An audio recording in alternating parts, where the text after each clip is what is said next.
Welcome back to our channel 1-2-Step. In this video, I'm going to be teaching you guys on how you can get your Fiverr Choice Badge. So to get that badge, you need to be an active seller in Fiverr for more than 60 days, guys. And you should also create an excellent profile so that you can attract more clients. And you should have earned, and your earnings over here should be more than $400.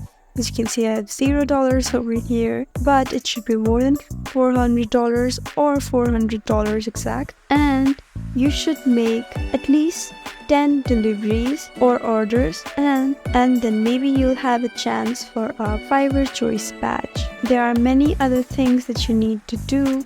You need to become a recognized top seller on Fiverr. You should also be very active in your response time. If you have a 90% response time, that's also a very good look for you, as response time is also very appreciated for buyers. So guys, if you keep up with these things, then you'll be able to earn a Fiverr Choice Badge. I hope this video was helpful for you.